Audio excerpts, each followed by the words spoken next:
안녕하세요. 유상민 목사입니다. 오늘은 교회 전기 공사를 했습니다. 강단과 천장 좌우에 있는 간접등이 자꾸 나가서 아예 LED로 모두 교체하는 작업을 했습니다. 업체를 부르기는 조금 부담스럽고 그래서 망설이고 있었는데 마침 후배 목사님 한 분이 자기가 해주겠다고 팔 걷어붙이고 나서 주었습니다. 목사 되기 전에는 그게 자기 주 전공이었다고 합니다. 물론 후배 목사님은 몸이 예전 같지는 않습니다. 지나간 세월만큼 살도 많이 찌고 또 소심해지고, 그래서 그런가 사다리 타고 5m쯤 올라가더니 다리가 후들후들 떨렸습니다. 그래도 이 악물고 작업을 진행하더니 결국 큰일 하나를 해 주었습니다. 물론 오늘 일을 끝마치지는 못했습니다. 오늘 하려고 계획했던 일의 50%쯤 일을 끝냈습니다. 덕분에 예정에 없던 내일이나 또는 모레에도 하루 더 시간을 내서 일을 하게 생겼습니다. 옆에 해결사가 있다는 것은 참 신나는 일 아닙니까? 무엇이든지 말만 하면 불쑥 나서서 문제를 해결해주는 사람, 그런 사람들이 곳곳에 있어서 별다른 소질이 없는 저 같은 사람도 이렇게 잘 살아가고 있습니다. 그런데 저도 누군가의 해결사가 되어 주었으면 좋겠다, 이런 생각이 듭니다. 문제가 있는 사람들마다 찾아가서 시크하게 도와주고 쿨하게 그 자리를 떠나고, 이렇게 한번 살아보는 것이 제 꿈인데 정말 그럴 수 있으면 좋겠습니다. 오늘 말씀 보시겠습니다.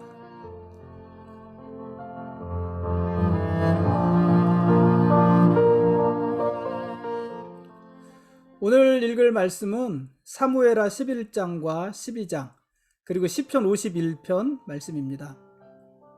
이스라엘이 암몬과 싸우는 동안에 궁궐에 남아있었던 다윗은 돌이킬 수 없는 큰 죄를 짓습니다. 이거를 실수라고 해야 될까요? 죄라고 해야 될까요? 왕궁 옥상을 거닐던 다윗이 목욕하던 밧세바를 보고 그녀를 불러서 간음을 행한 것입니다. 이스라엘의 궁궐은 높은 곳에 있었고 그곳에서 성 아래에 있는 집들을 내려다볼 수 있었습니다. 당시 이스라엘의 집은 보통 4개의 방이 있었고 한쪽은 지붕이 없었습니다. 그곳에서 주로 음식을 하거나 몸을 씻거나 하는 일을 했었는데, 다윗이 목욕하는 밧세바를 볼 수 있었던 것도 그런 구조적인 것과 관계가 있었을 것입니다. 아무튼 다윗은요, 밧세바를 범했습니다. 이 다윗이 밧세바를 범한 것은 10계명 중 대부분을 범하는 아주 심각한 죄였습니다. 다윗은 우선 간음했죠. 그렇죠? 간음한 것이죠. 7계명을 범한 것입니다. 남편이 있는 아내를 취했으니까 도적질하지 말라는 8계명도 범한 것 아니겠습니까? 죄를 짓고는 그것을 숨기려고 했으니까 거짓말하지 말라는 9계명도 범한 것이고, 남의 아내를 탐했으니까 이웃을 탐내지 말라는 10계명도 어긴 것입니다. 그리고 요압을 시켜서 밧세바의 남편인 우리아를 죽였으니까 살인하지 말라는 6계명도 지키지 않은 것입니다. 다윗이 밧세바를 범한 것은 이렇게 아주 총체적인 죄였던 것입니다. 다윗은 그런 자신의 죄가 다른 사람들에게 밖에 알려지는 것을 원하지 않았습니다. 그런데 밧세바가 임신을 한 것입니다. 밧세바가 임신을 하는 경우는 두 가지잖아요. 남편을 통해서 임신하는 경우와 다른 남자를 통해서 임신을 하는 경우. 남편을 통해서 임신을 했다는 것은 축복받을 일입니다. 그러나 다른 사람을 통해서 임신을 했다면 그 다른 사람이 누군지 밝히려 들지 않겠습니까? 그렇다면 자연히 다윗이 나오겠죠.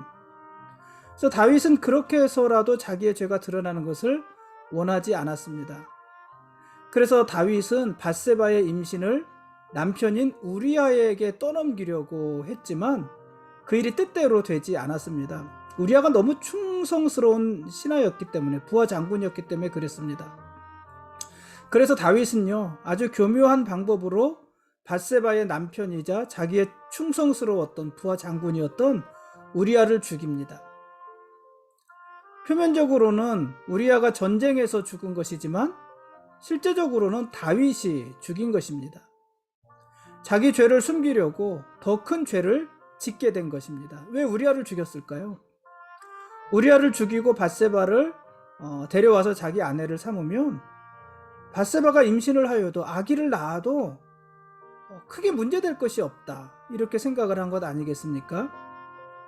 어쨌든 다윗은 밧세바와 간음을 했고 그것을 숨기기 위해서 그 남편을 죽이는 이런 큰 죄를 짓게 된 것입니다. 여러분, 누구나 자기의 죄는 숨기고 싶어 합니다. 우리도 그렇지 않습니까? 죄는 숨기고 싶지 않습니까? 그러나 죄는 숨기는 것이 전부가 아닙니다. 숨기는 것이 능사가 아닙니다. 죄는 숨기기 전에 회개해야 합니다. 죄를 숨긴다는 것은 결국 누구한테 숨긴다는 것이에요? 사람들 앞에서 그 죄를 숨긴다는 것이잖아요. 다르게 말하면 사람들 앞에만 숨길 수 있으면 된다는 거잖아요. 사람들 앞에만 드러나지 않으면 된다는 거잖아요. 내가 죄를 짓고 짓지 않고 그것이 중요한 것이 아니라 내가 죄를 짓더라도 사람들에게 드러나지만 않으면 된다는 거잖아요. 그게 죄를 숨기는 것입니다. 그러니까 그 말은 달리 말하면 하나님은 안중에도 없다는 것입니다. 사람에게만 숨기면 된다는 것입니다. 그렇게 반응한 대표적인 사람이 누구예요? 사울 왕이었잖아요. 사울 왕은 죄를 질 때마다 그가 신경을 썼던 것은 사람이에요. 하나님이 아니었단 말이죠. 여러분, 그러나 하나님 앞에서 숨길 수 있는 죄가 어디 있겠습니까? 우리가 하나님 앞에서 무엇을 숨길 수 있겠습니까? 우리가 숨긴들 하나님이 보지 못할 것이 있겠습니까? 그러므로요, 죄는 숨기려 한다고 해서 숨겨지는 것이 아닙니다. 죄는 숨기기 전에 회개해야 하는 것입니다. 다윗은요, 그토록 자기 죄를 숨기고 싶어 했지만 하나님은 나단 선지자를 다윗에게 보내셔서 그 죄를 드러나게 하셨습니다. 숨기려던 죄가 드러났을 때, 꼭꼭 숨겨두었던 죄가 드러났을 때, 그때 다윗은 얼마나 부끄럽고 얼마나 창피하고 얼마나 수치스러웠을까요? 다윗은요, 아무도 자기 죄를 모른다고 생각했습니다. 그런데 어느 날 하나님께서 나단 선지자를 다윗에게 보내셨습니다. 나단 선지자는 다윗의 죄를 비유한 범죄 사건을 이야기합니다. 그 이야기를 들은 다윗은 분노하면서 그런 죄를 범한 사람은 죽이라, 이렇게 말을 하죠. 그때 나단 선지자는 그 죄인이 바로 왕입니다. 그 죄인이 바로 다윗 당신입니다, 이렇게 지적합니다. 하나님은 다윗이 그런 죄를 지은 것은 다윗이 하나님을 업신여겼기 때문이다, 이렇게도 말씀하십니다. 그래서 하나님은요, 다윗을 책망하시는 것입니다. 하나님은 칼이 다윗의 집에서 영원토록 떠나지 않을 것이라고 하십니다. 왜 그렇습니까? 다윗이 불의한 칼로 우리아를 죽였기 때문입니다. 하나님은 사람들이 백주에 다윗의 아내들과 동침할 것이라고 하십니다.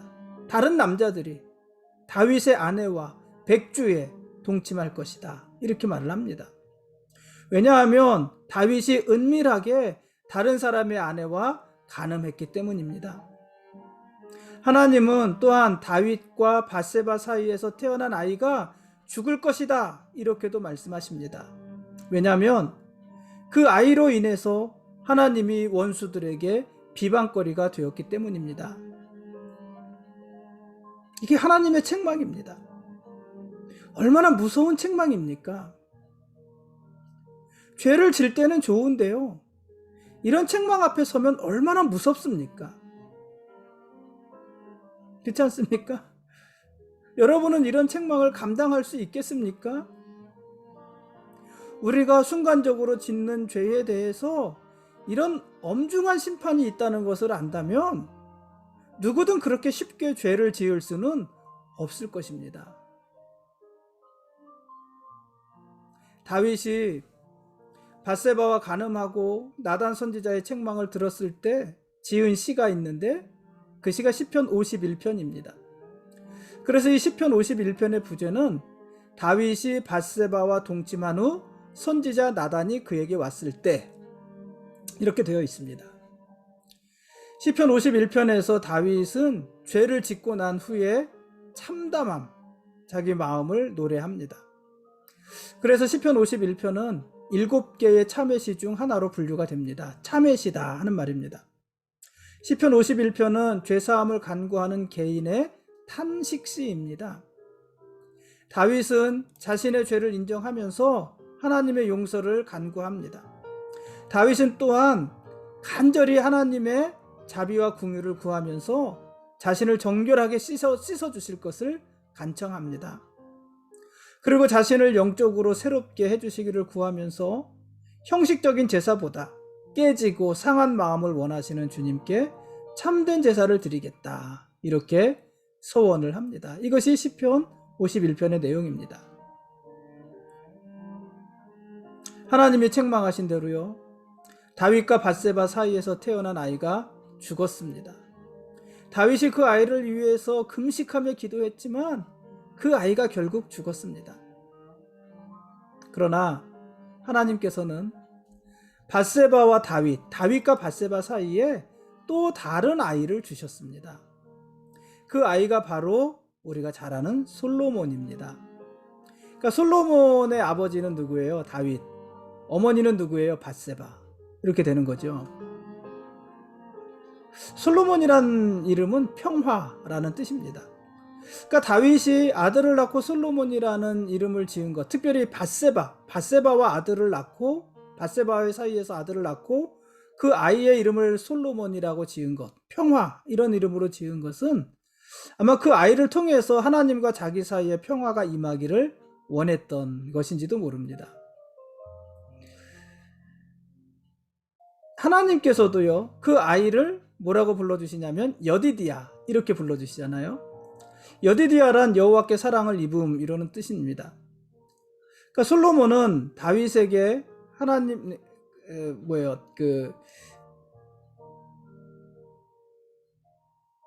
솔로몬은, 그러니까 이 태어난 솔로몬은 솔로몬을 태어나게 한 아버지 다윗에게 하나님과의 관계를 다시 회복하고 다시 하나님 앞에서 온전하게 삶을 살아갈 수 있다는 희망을 주는 그런 아이 아니었겠습니까? 왜냐면은 다윗이, 제가 지금 순간적으로 솔로몬과 다윗을 혼동했는데 뭐 말을 잘못한 건 없습니다. 지금 다윗이 밧세바와 죄를 지었잖아요. 그래서 태어난 아이가 죽었단 말이죠. 근데 하나님께서 이제는 다윗과 밧세바가 이제는 결혼을 해서 정식 부부가 됐는데, 정식 부부가 되고 난 후에 또 아들을 주신 거예요. 그러니까 다윗에게는 그런 메시지가 어떤 메시지가 되냐면, 자기가 분명히 이 밧세바와 죄를 지은 것은 사실이지만 내가 하나님 앞에 참회하며 회개했고 하나님께서 내 회개를 들어주셨다. 그래서 내 죄를 용서해 주셨다. 그래서 이 밧세바를 통해 또 다른 아들을 주셨다. 이렇게 확신할 수 있는, 하나님의 죄사함을 확신할 수 있는 어떤 사인, 그것으로 이 솔로몬이 주어진 것이다 하는 것이에요. 그러니까 이 솔로몬은 다윗에게 있어서 어떤 의미냐면은 하나님과의 관계를 다시 회복하고 하나님 앞에서 다시 온전한 삶을 살아갈 수 있다는 희망이라는 것이죠. 훗날 이 솔로몬이 다윗의 뒤를 이어서 이스라엘의 세 번째 왕이 되는 것입니다.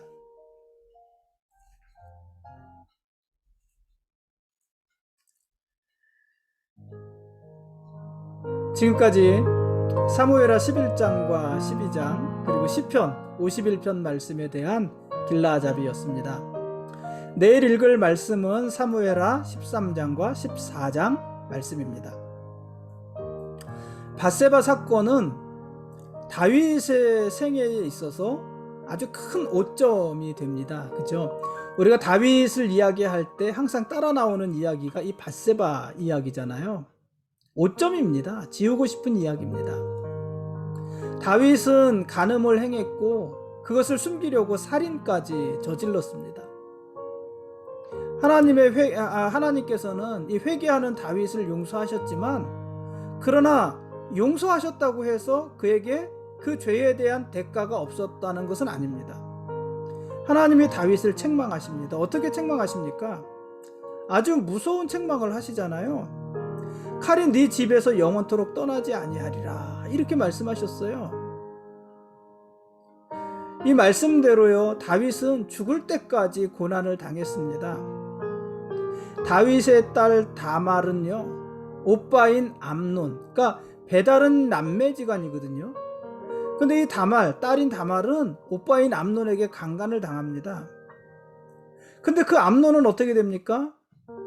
암논은 자기 동생인 압살롬에게 또 암살을 당합니다. 압살롬은 다말과 친남매지간이에요. 다말의 오빠예요. 그러니까 자기 친동생이 자기의 이복 형에게 강간을 당했다고 생각을 한 거잖아요. 실제로 강간을 당한 거잖아요. 그러니까 그 형을 아예 죽여버리는 거예요. 암살을 해버리는 것입니다. 이런 것들이 다윗의 아들들 사이에 계속해서 일어나고 있는 것입니다. 후에 압살롬은요, 아버지 다윗에게 반기를 들고 자기가 왕이 되겠다고 일어나잖아요. 그래서 다윗의 군대와 전쟁을 하잖아요. 다윗은 쫓겨났고 도망갔고 전쟁을 하는데, 그 전쟁터에서 이 압살롬은 또 피살됩니다. 죽습니다. 그래서 다윗이 그 죽은 아들로 인해서 엄청 슬퍼하지요. 자기를 죽이고 왕이 되겠다는 그 아들이 죽었다는 소식을 듣고 다윗이 슬퍼하지요. 그래서 다윗을 위해 싸웠던 그 군인들을 머쓱하게 만든 거잖아요. 어쨌든 그런 일들이 있습니다. 다윗은 우리아의 아내 밧세바와 은밀하게 간음했습니다. 은밀하게. 그런데 다윗의 아들 압살롬은요, 모든 사람들이 보는 앞에서 다윗의 첩들과 간음했습니다. 그러니까 서모예요, 서모. 자기 어머니, 촌수로 어머니잖아요. 다윗의 부인, 자기 아버지의 부인들과 모든 사람들이 보는 앞에서 간음했습니다. 자기가 아버지를 이겼다는 거죠. 이스라엘의 새로운 왕이 되었다는 것을 선포하는 거죠. 어쨌든 그런 일들을 행합니다. 여러분, 무섭지 않습니까? 누구나 죄를 짓기는 쉽습니다. 그러나요, 모든 죄에는 대가가 있습니다. 그 대가가 무서운 것이에요. 그러므로 여러분, 죄를 두려워하십시오. 그리고 죄를 멀리 하십시오. 그게 하나님 백성으로서 하나님 백성답게 살아가는 바른 모습입니다. 어쩔 수 없이 짓는 죄에 대해서도요, 물론 어쩔 수 없이 죄를 지을 수 있죠. 그걸 너무 당연하게 여기지 마십시오. 어쨌든 죄는 피해야 될 것이고 무서워해야 될 것입니다. 그러나 누구나 죄를 짓습니다. 사울왕도 죄를 지었고 다윗도 죄를 지었습니다. 어떤 면에서 다윗은 사울왕보다도 아주 더 부패한 죄를 진 것 아니겠습니까? 자기 부하 장군, 지금 자기를 위해서 전쟁터에 나가 싸우고 있는 부하 장군의 아내를 겁탈한 거잖아요. 그리고 그 사실을 숨기겠다고 자기를 위해 목숨 걸고 싸우는 그 부하 장군을 전쟁터에서 살인한 거잖아요. 얼마나 부패한 죄입니까? 얼마나 지저분한 죄입니까? 어쨌든 사울왕도 죄를 짓고 다윗왕도 죄를 지었는데요, 하나님께서는 두 사람의 죄를 모두 책망하셨습니다.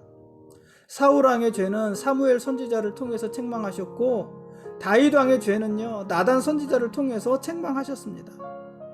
그런데 선지자의 책망에 대한 두 사람의 반응은 다릅니다. 사울왕은 선지자의 책망을 듣고도 자기의 죄를 숨기려고만 했습니다.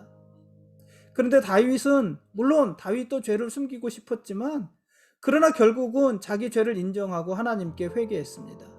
끝까지 죄를 숨기려고만 했던 사울왕과 결국에는 자기 죄를 인정하고 하나님 앞에 회개했던 다윗, 이렇게 반응이 다릅니다.